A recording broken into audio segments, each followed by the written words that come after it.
brothers. Welcome, sisters. Welcome to our program On Target. And those of you in the diaspora and anywhere else that the technology makes it possible for you to listen to us, welcome to our program. We always encourage you to subscribe to our program. You know, if you subscribe to our program, automatically, once it's on, you will get it. And encourage your friends or others. Even if you don't like our program, discuss it with others. Who knows? Share it with them and discuss what you don't like about it. In our program, we challenge people. We provoke people. And we challenge people.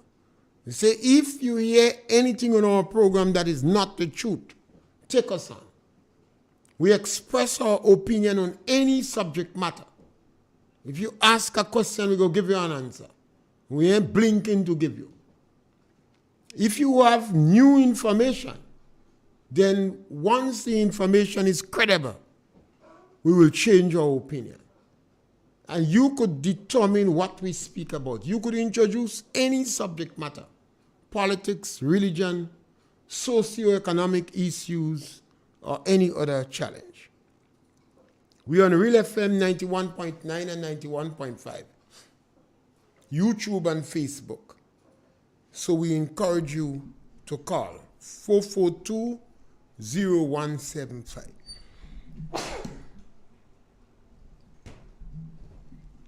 Yeah, 442-0175. We encourage you to call and punch. A long time we didn't speak about agriculture. And agriculture is never far from us. And perhaps this one, because they have me this morning.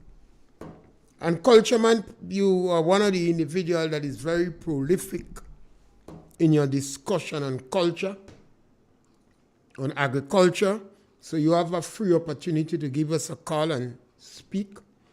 We are not satisfied with the government lead on agriculture. And it's the worst position to be in.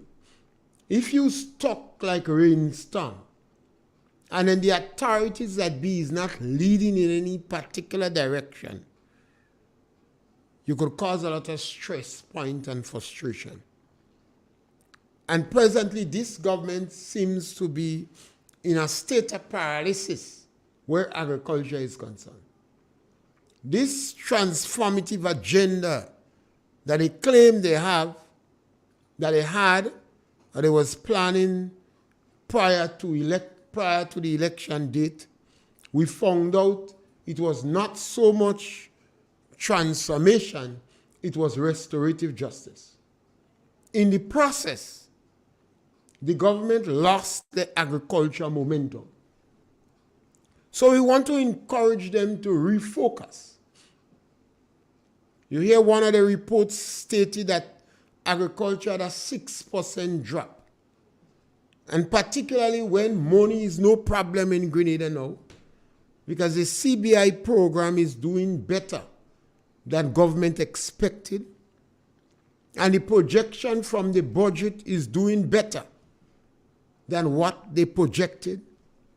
So the government don't have a problem for money. And they don't have a direction where agriculture is concerned. So we have to help to refocus them. As I say, we have a market for nutmeg, cocoa, soursop, and fish. So it is not difficult.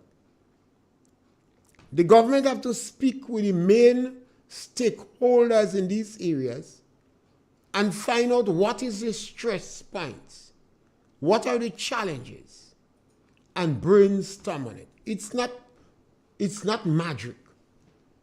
You don't have to have a PhD for that. You already have a market for these traditional crops, cocoa and nutmeg. But there are weak points. So you concentrate on 2 or 3 of the weak points and you address it. You have a market for soursop. You cannot satisfy the market. So one of the things you have to do is to satisfy the market. So instead of the 3 Bs, Bwakano, bamboo, and baligi, maybe you need to plant more soursop. And soursop takes 2 to 3 years. They say 18 months, but let's say 3 years. Because sometimes we don't move fast.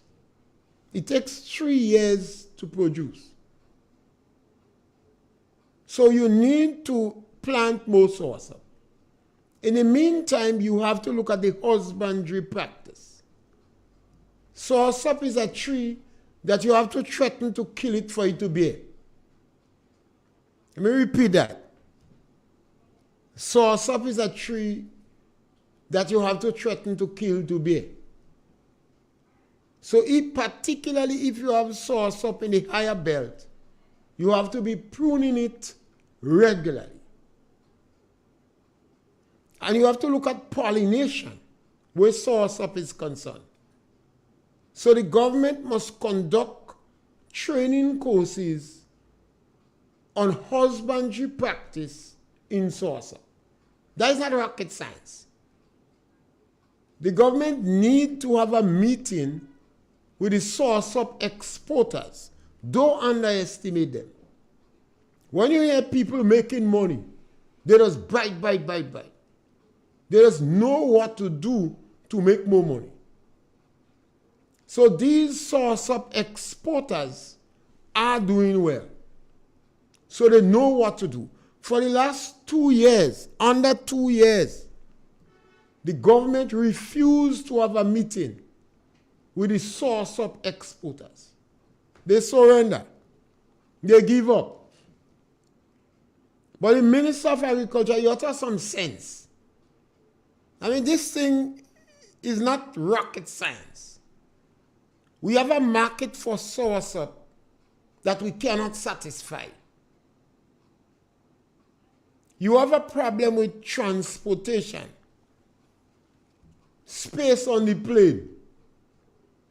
You have the soursop growers, not the soursop exporters. Not much of them. Maybe a dozen. Have a meeting with them. They may have 4 or 5 suggestions they want to make to you. Have a meeting with them. The farmers who plant soursop, they don't have to harvest it. The exporters have their own harvesting team that go and harvest the farmers' soursop in their land and give them the money. It's not like cocoa, where the farmers have to get workers, and Cocoa Association running a high secret society where they're not interested in making much people know when they're buying cocoa. So the government of Grenada, first of all, the Minister of Agriculture, you need to have a meeting with the soursop exporters. And you need to look at the husbandry practice. And you need to train people in pollination and husbandry practice. On GIS, you could even have some programs telling farmers what to do to pollinate their plants. Now, if you was in my school and I was the principal, I'll give you all 6 strokes. You all head too hard. This thing is not rocket science. That will deal with the soursop industry. The fishing industry. We export fish, and I think Grenada is one of the countries in the Caribbean, I don't know if it's the only one, that could export fish to the European market. So you have to go back and look at what is the principle why and address these issues. Because I notice you are doing some things that could start to build up contributing factors to throw you out of the export market. You don't have holding enough fish, and sometimes the quality is not as good as the fishermen want. So again, the fishermen know what is causing the quality to be poor. So go there and give them some assistance. And they have the same problem like the source of growers in terms of transportation for export. Yes, caller, welcome.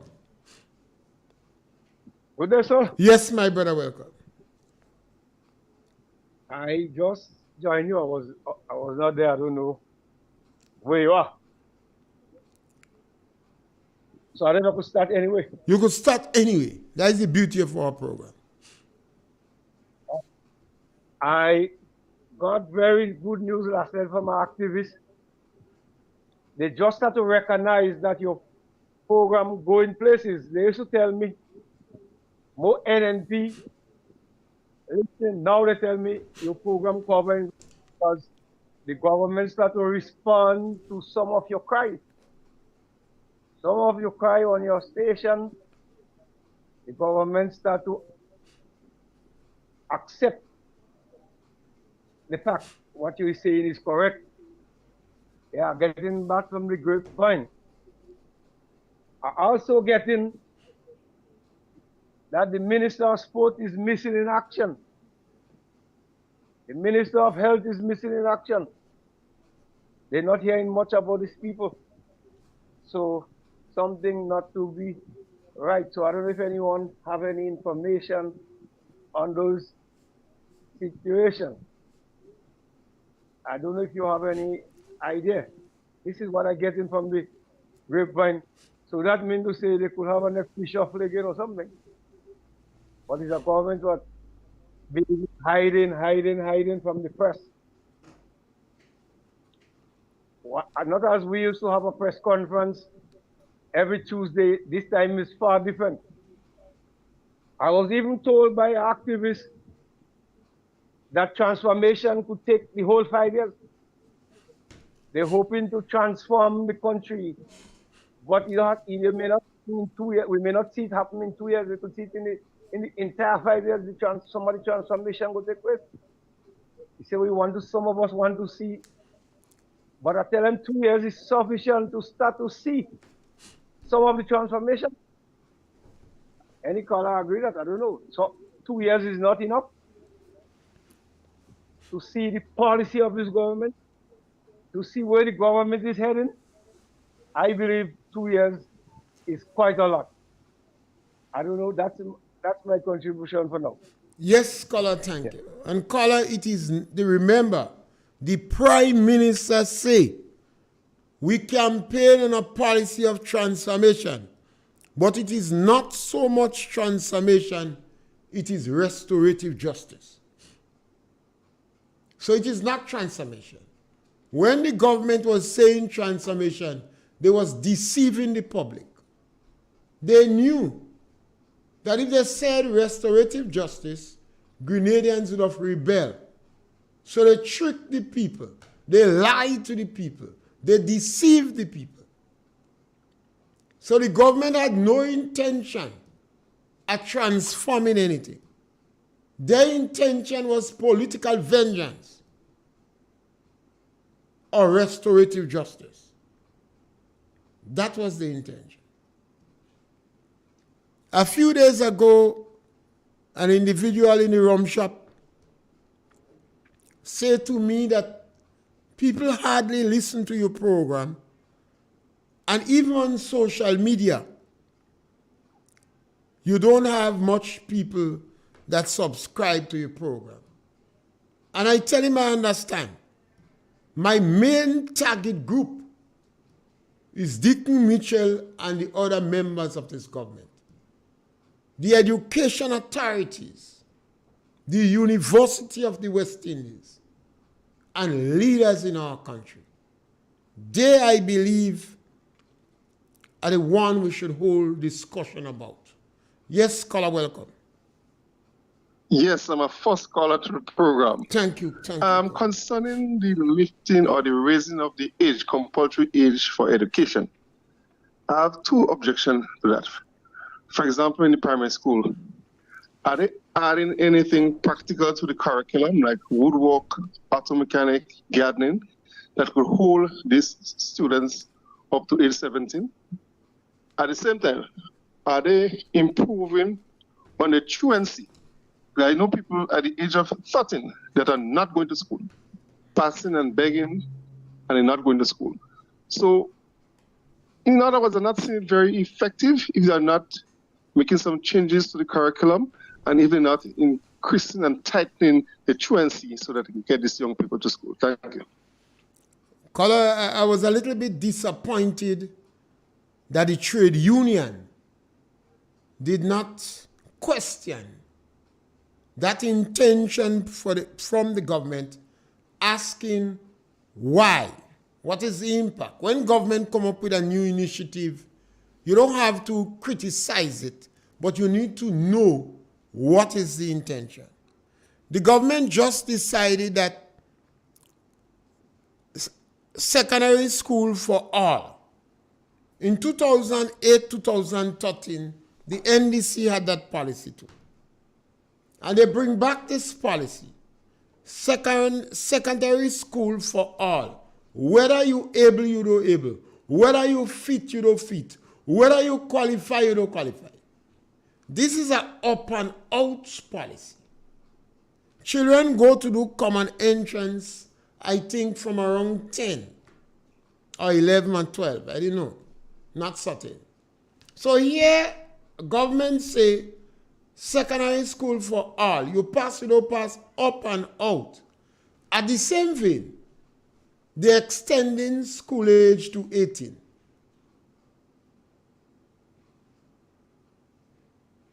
I mean, we have to sit down and weigh this thing. Because if you're in a secondary school and you're 19, nobody chose you. You could go back for a second tier what? So they extending school age to 18, but they have a policy of up and out. That doesn't really make sense. But I never ask anything about it because I realize this government is a master deceiver. And it does things without rational and justification. And I expected those in academia, in education, the psychologists in our country, to question the government. And since they didn't do it, I say I ain't wasting my energy. Yes, caller, welcome. Mr. Pierre, good afternoon. Yes, good afternoon. I want to applaud your previous caller for raising such a pertinent issue at this time. While on paper, theoretically, extending the school age can be appealing and attractive. However, what are in place to engage meaningfully those students that we want to remain? How equipped are our primary as well as our secondary schools? I am well aware that the issue of the universal secondary education is not well implemented at the secondary school because the remedial program is weak at this time. The schools were not reinforced. They were not afforded additional remedial teachers. So I am so concerned about these children that was sent there last year, and we have some more to go. There are so many factors affecting that policy. Then look at, and you know, seed is a pet topic for me. Yeah. No, most of the seed children would be affected, but you're not giving them the additional $200. How do you expect them to remain up to age 18? So there are some serious questions to be asked and to be answered. And I think we need to engage the authorities in such a discussion so that we see how this thing could impact us negatively. Even this morning I was reading, there are some people who have good intentions, but the outcome would be negative. And that is a classic example of maybe a good intention, but would result in a negative outcome. So I don't want to take your entire program. I'm having my lunch now, but I thought I should interject at this time.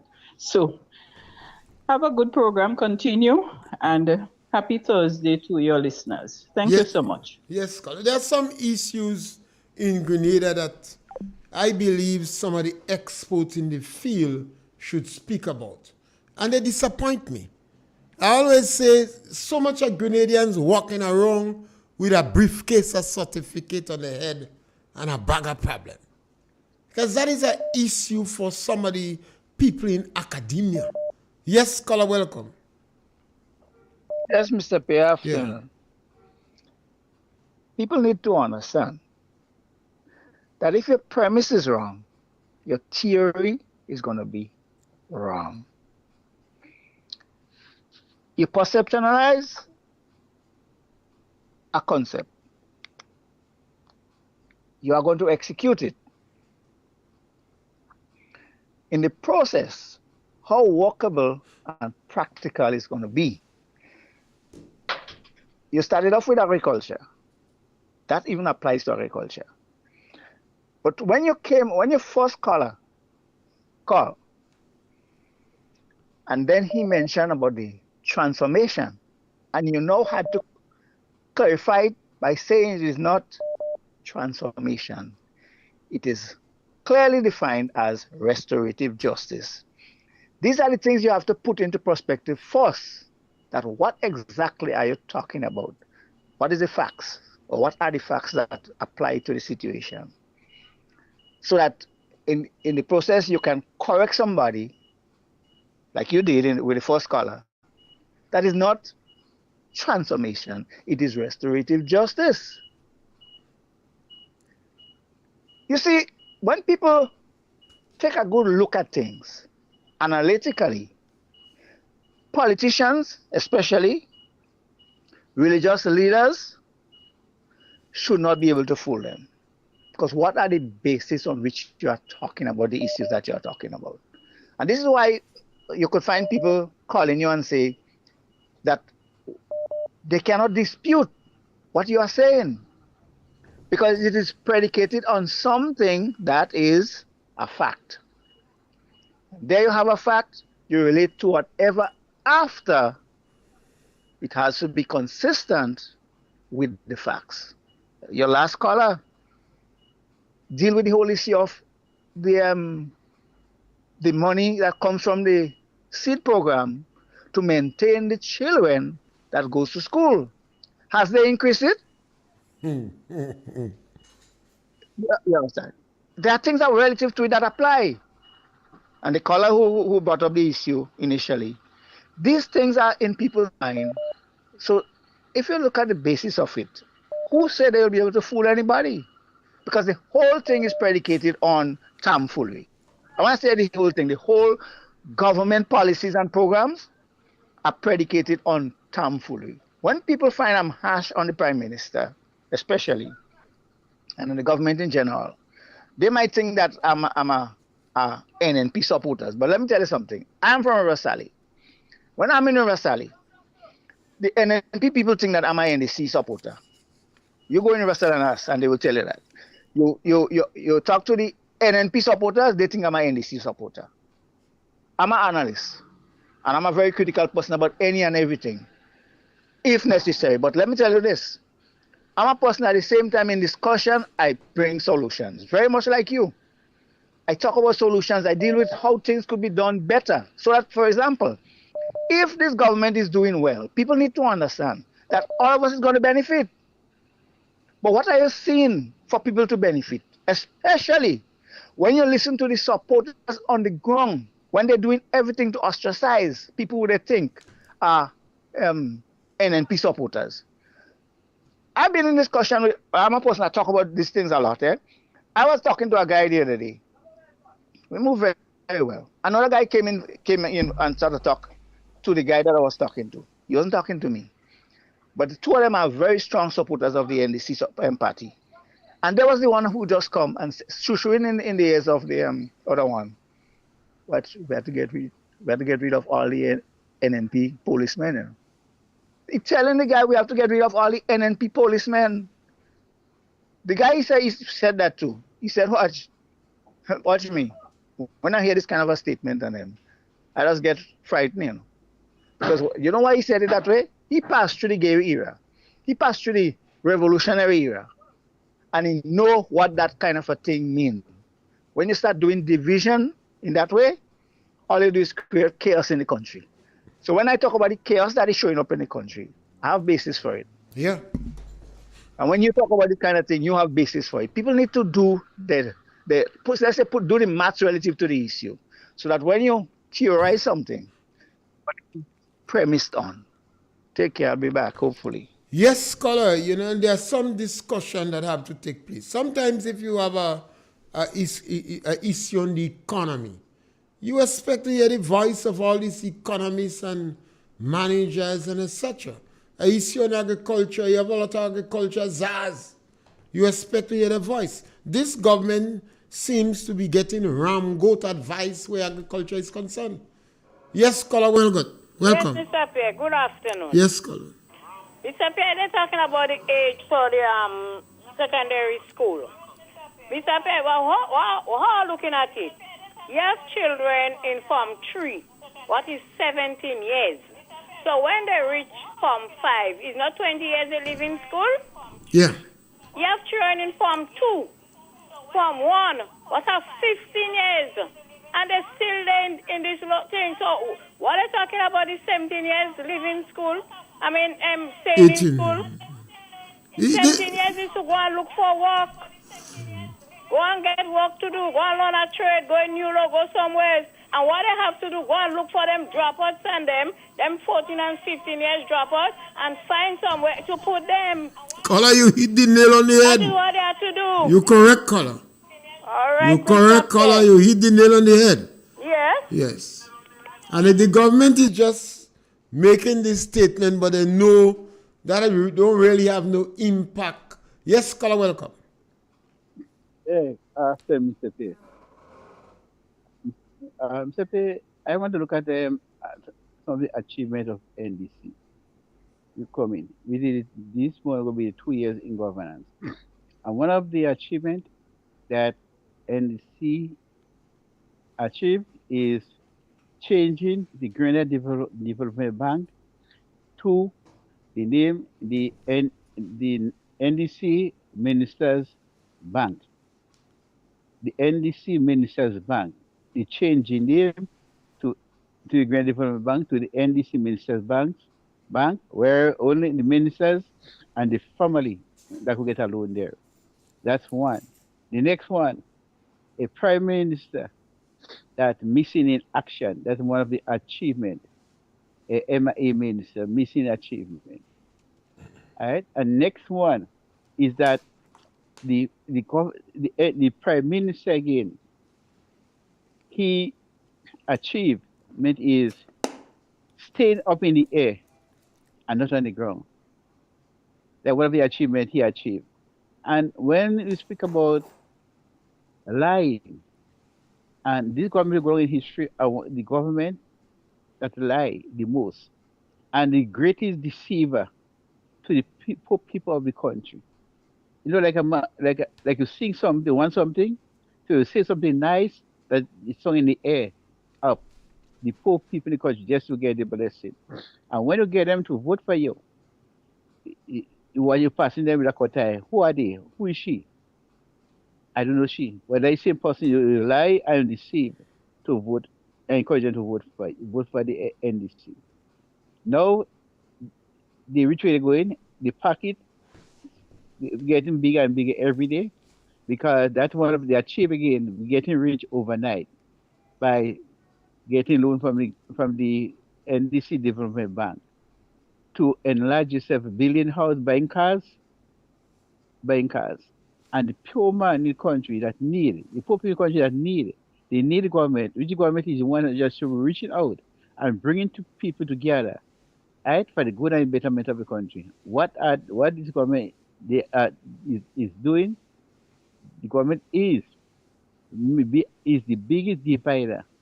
That dividing the people where can compete market. It's in a village, close neighbors living together, but both the NNP and the C they're friends.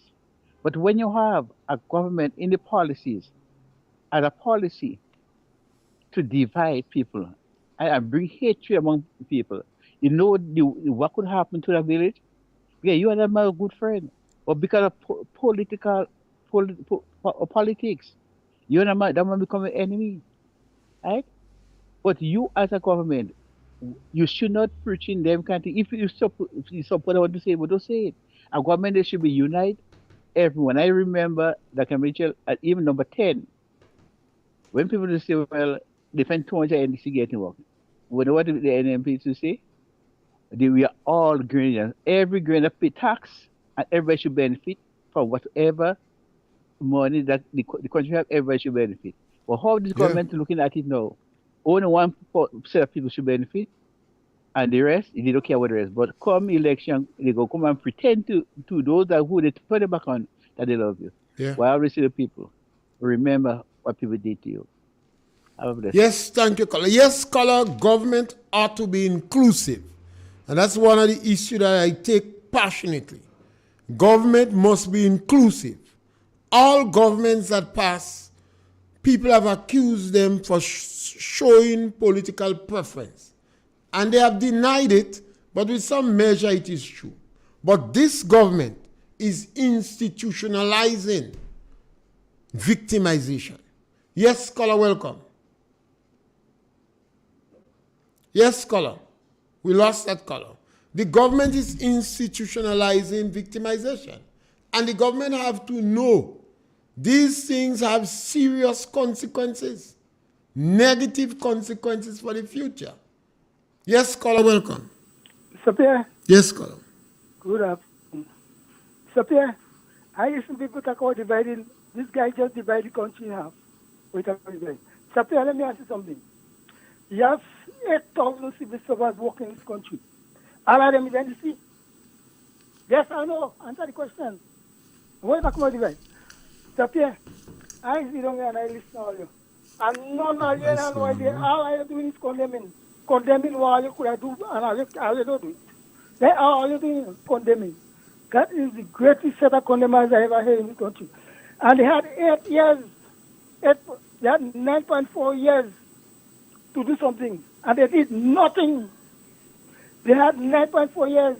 They give the poor vulnerable $35 a day for 9.4 years. And you come and talk about poor vulnerable. The nurse and the cooks and things in the school and them, and the cooks and the cleaners, all you work them for 9.4 years for $400 and $500 and $600 a month. All the hell are you coming and talking about the poor and vulnerable? Are you didn't know the poor and vulnerable when they was for the past 9 and 4 years? I don't know now. Are you in the war street of the poor and vulnerable? Are you are you want to make the poor and vulnerable slave in this country for the past 9.4 years? They was like slave and all you. They can't talk, they can't stand up to $35 a day and $40 a day. They get it. They can't say nothing, they have to take it. And you come and talk about the poor and vulnerable. The poor and vulnerable people, they're getting $300 a month for 9.4 years. When election comes in, you put about $40 or $30. Today, everybody, all of them over 65 years, Mr. Pierre, they're getting $500. They never get that in their whole life. You come and talk about treating the poor and vulnerable. All you crucify the poor and vulnerable for 9. All you talk about the poor and vulnerable. This present government, the past government, that is the worst government we ever passed in this country. Look what they do with the poor and vulnerable for this country. No, you uncle have $5,000. They can't get it. The Bogan next one, they take all the money and they go. Mr. Pierre, both of one side of facts together. If the dog is a thief, the next party is a thief too. So don't come and tell me no kind of nonsense about the worst government. That the most government will pass in this country, Mr. Pierre.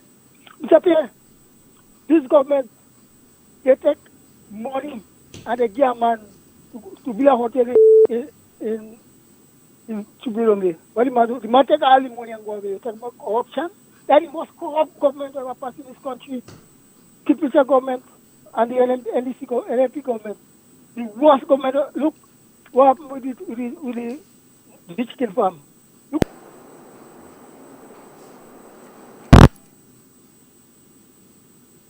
Color, it's thank you, Color. You see, I always ask people. Yeah, Mr. Pierre. Go ahead, Color. Yeah, this caller always calling and say that NNP never do nothing, but so what you need to know is tell us something NNP did. Yeah, you see, one of the ways you could challenge what he say is to counteract by telling us something he do. Yeah, I'm challenging him. Tell us something NNP did. All the things that NDC working on now, all the project they inherit from NNP. All. And the school age. The school age is only for children for primary school. Secondary school children leave school when they're nearly 17, 18, 19. So this is a waste thing these people go and do. They always put in the foot in the mouth. Thank you. Yes, he's saying all the projects that NDC are functioning now with. Yes, Scholar? He gone. He's saying that all the... He on the edge. He gone? Yes, Scholar, welcome. Yes, Mr. Pierre. Yeah, you see, this is the kind of thing that it should do. Understand the facts and predicate anything you have to say based on the fact. Now, here's what people need to understand. Because of the fact that you're transitioning children automatically nowadays from primary school to secondary school once they reach a certain age, this whole issue that the man just pointed out, it doesn't apply. It don't apply to primary school. Because primary school children would not be children in primary school nowadays, since the new policy came into effect, to stay there up to 17 years. You understand the point now? Yeah. Because the government tells the ministry, once you reach 10 and over, 11, 12, 13, whether you pass or not, you have to go to you're going to secondary school. So this whole issue, you won't find children in primary school nowadays being 17 again. Now, you said earlier on that you don't know what age that you go and do exam. 10 or 12 or something. Now, you know they change the policy, but no, it's 10 years. Once you reach 10 years, you could go do the transition exam. My first son did it when he was around 10, but the other one did it when he after 11, based on the time of the year you're born. Okay. That has always been the so kind it of could thing be up to between 10 to 12 years. Yeah. 10, you could go and do it, but it depends on the time of the year you're born.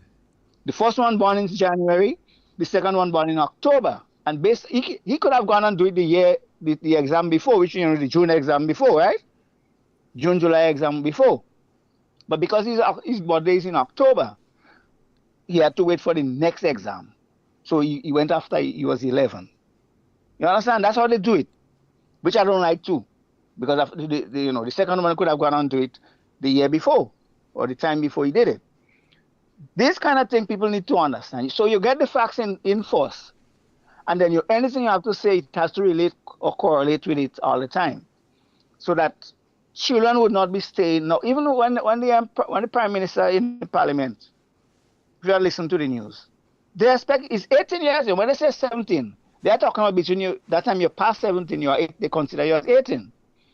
And at the same time, you could leave school at 16. When I say secondary school, if you do your exam and you pass, you could go from there to, even you have to go to National College. Or if you want to go to university straight, you could, because there are children who do that kind of thing, They don't go to National College here. They go to university, they do what special exams. There are university that takes you that way. So you don't have to stay in the school. But the thing is, you could stay because of the fact that you could go and do exam again. If you didn't do well the first time, let's say you reached 16 and you didn't well, you could go. You reached 17 and you didn't do well, you could still go. That's the kind of system they have now created. Yeah. But it's up to 18 years. They expect you to stay. You could stay. That's the point. Yeah. Expect you to stay. You could stay. You know, the school can't put you out. You got to understand what I'm saying? Yes. Yeah. The school, they cannot put you out. There was a time they could have done that because you reach a certain age, you have to transit. Okay. But now you could stay up to 18. Yeah. Take care. Thank you. The government have an up and out policy. So you would not find children in primary school at the age of 17 or 18. Yes, scholar, welcome.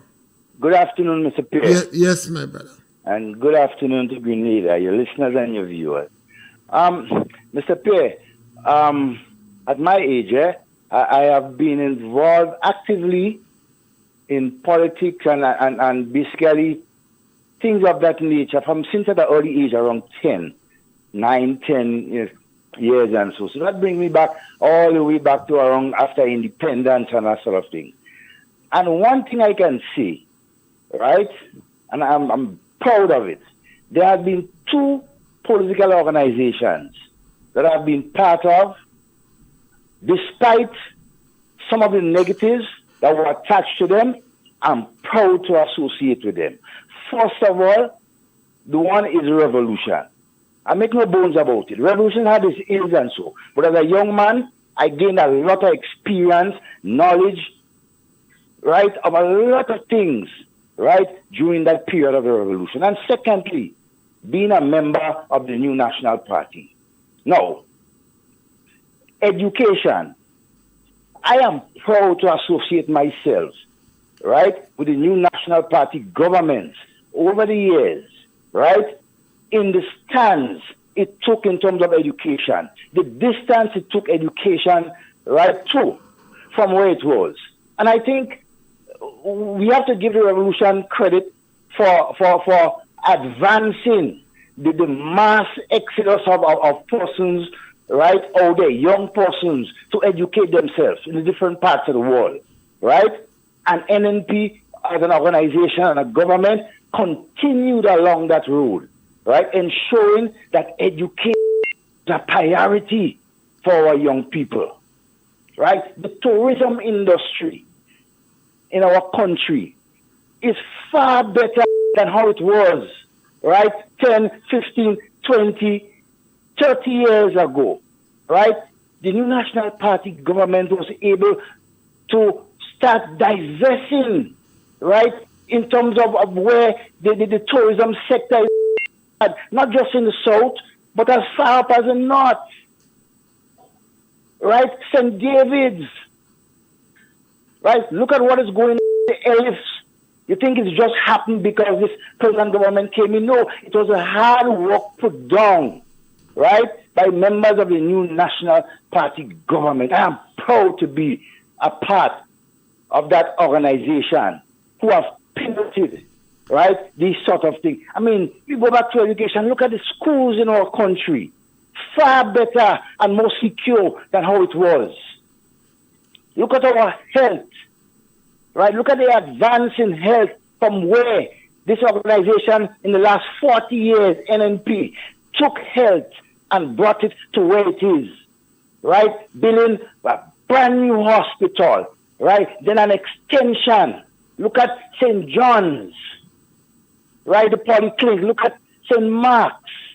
Yes, there's a lot to be done, but it was started and ensure that education, health, the tourism sector, just to mention a few, right, was given that sort of support, right, so the economy could be better, our people could be more educated, and thus develop.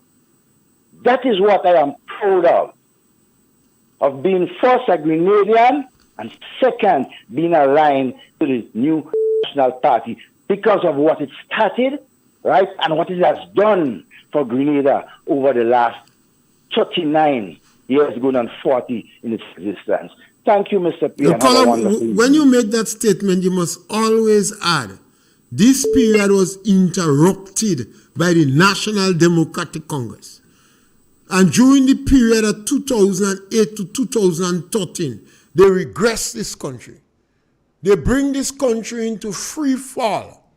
$110 million unpaid claim in the treasury. And they were selling assets even what was not theirs. Yes, caller, welcome. Mr. Pierre, good afternoon. Yes, good afternoon to you. Good afternoon. The caller who called before and was saying so much about corrupt, I want to ask him what is the definition of the word corrupt. If he sit by the rum tap for eighth rum or quarter rum this morning and somebody gave him a new word, well, bravo to him. He learned a new word, but he does not know the meaning of the word corrupt. If you look within the government with all the passports that are selling under the CBI program, and the government could boast and say that they are flourishing under it, he needs to revisit the word corruption and spell it properly or break it up in syllables and get to the true meaning of the word corrupt. The NDC said that they was not going to continue with a program like that. I remember Claudette Joseph saying that they were going to do a registry for all CBI members and their address and whatever it is. I want to ask her and ask the caller to ask Claudette, where is that registry? And if that is not corrupt, that they're taking so much money from the people for CBI passport, and we are not hearing who these persons are. We don't know where they're from, and they're getting so much money, and the people are still, balling with them all clothes. I want to know what's going on. People in Grenada, please wake up, because people like him would call, they are distractors. We are not going to listen to them and allow them to continue to spread the propaganda that they are accustomed and the vile evilness. You can hear it in his voice that he's a very evil person who only cares about himself and probably the quarter of rum that he gets from the rum shop. He needs to stay away from the program and listen carefully before he engages his mouth. Thank you. See, one of the challenges a lot of NNP supporters have over the years, they have not been able to defend their party. And it's an important thing. Yes, caller, welcome. Yes, caller, welcome. Caller, you got to call us back. You got to turn down the noise. Hello, I'm there. Yeah, okay. Yeah, I'm there. Yeah.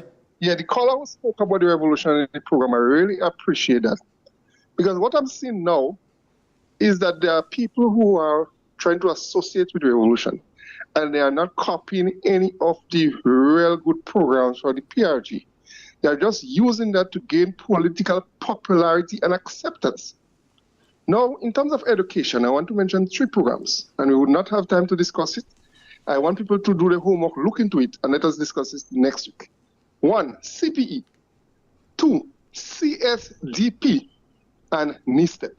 I repeat, CPE, CSDP, and NISTEP. I don't know if you remember these 3 programs, but these 3 programs. Of course, I remember all the 3 of them. Very useful. NISTEP program. And we could bring them back through.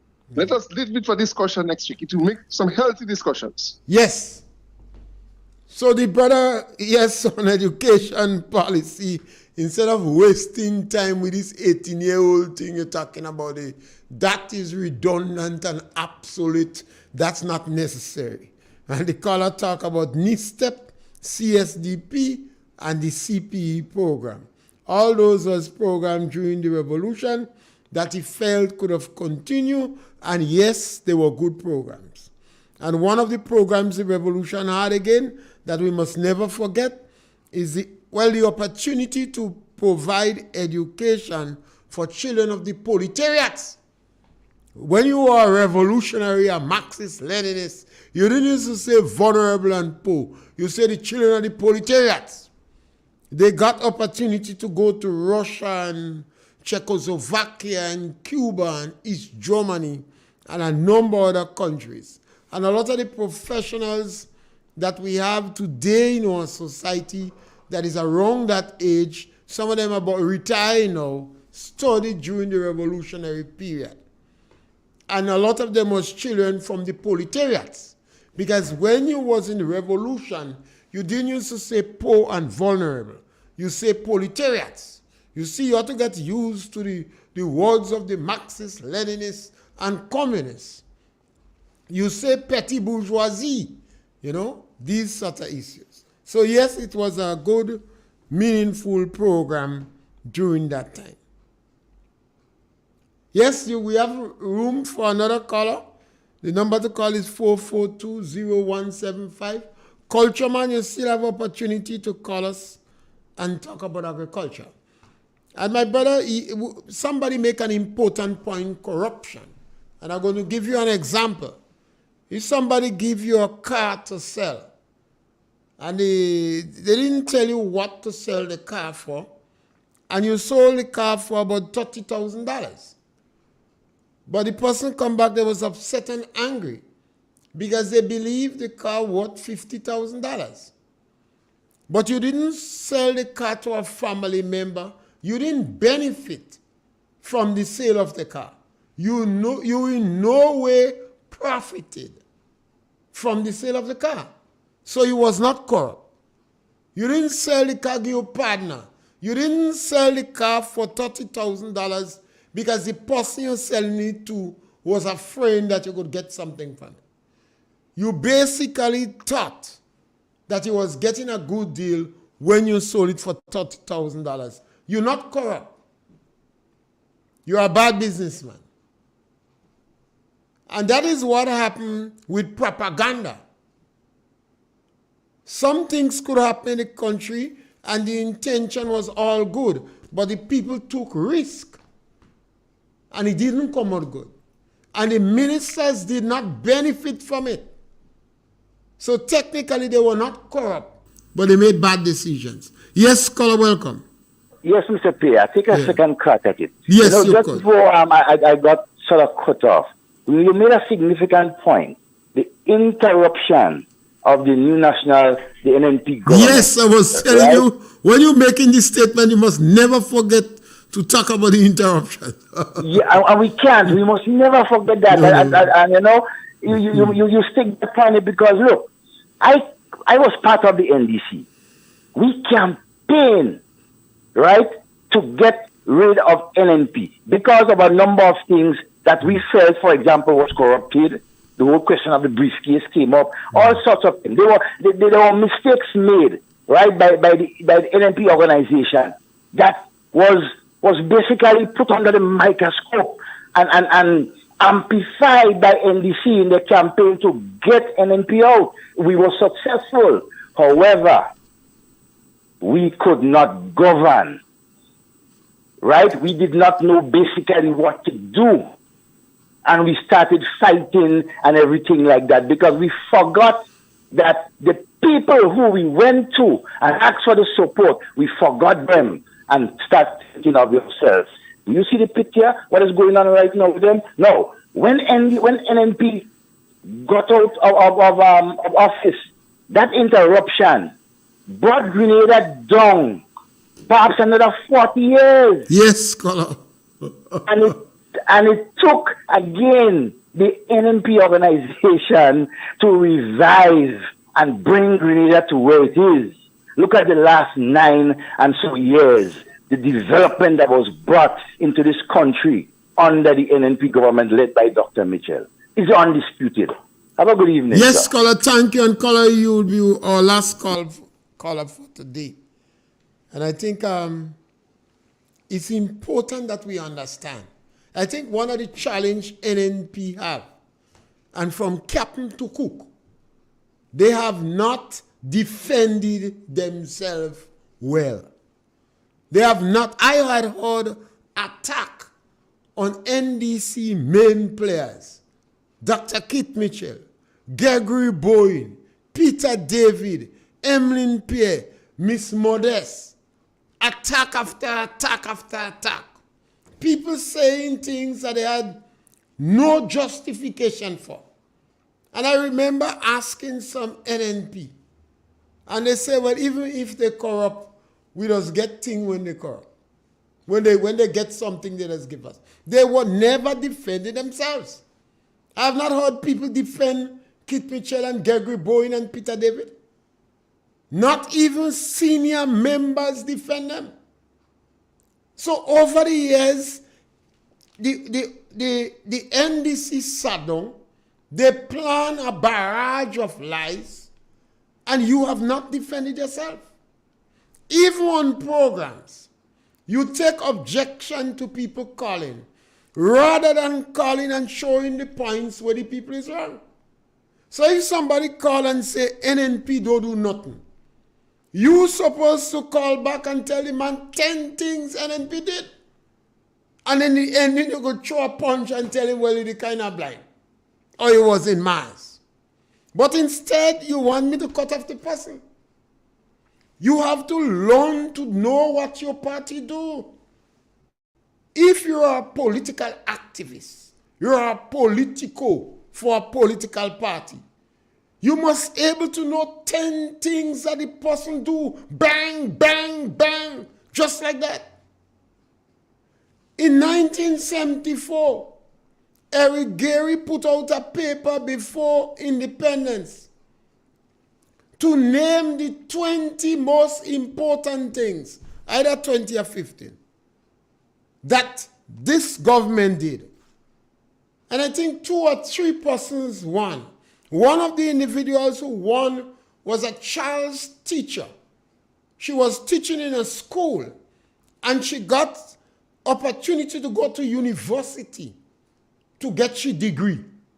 That was the prize. Based upon who won, they gave prize to suit.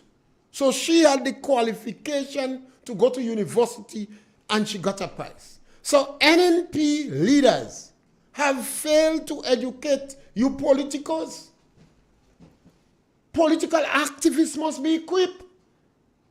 When they accuse you and say, that is why Deacon could have said this thing, I don't know who gave him this ramgoat advice, that nothing has been achieved in Grenada since 1983. You'd have liked to hear NNP supporters calling to tell him at least 10 things that was achieved, 10 major things. We have to learn, this is a democratic process. You don't have to stop people from talking silliness, but you correct them when they do, with the truth. So the NNP members have to learn to defend yourself. You have to give reasons and justification. And the party have to encourage the members, all parties, just as NDC know. NDC political activists is hiding. They're hiding, they're embarrassed. Because Deacon is a failure and a waste of time. And we come to the end of the program, and that is what happened when the program moved fast. We still want to talk about agriculture sometime, but we're back with you again next week from Monday between 12 and 1 for other opportunity to punch. And you have the extension tomorrow morning with Master Carl. So thank you very much.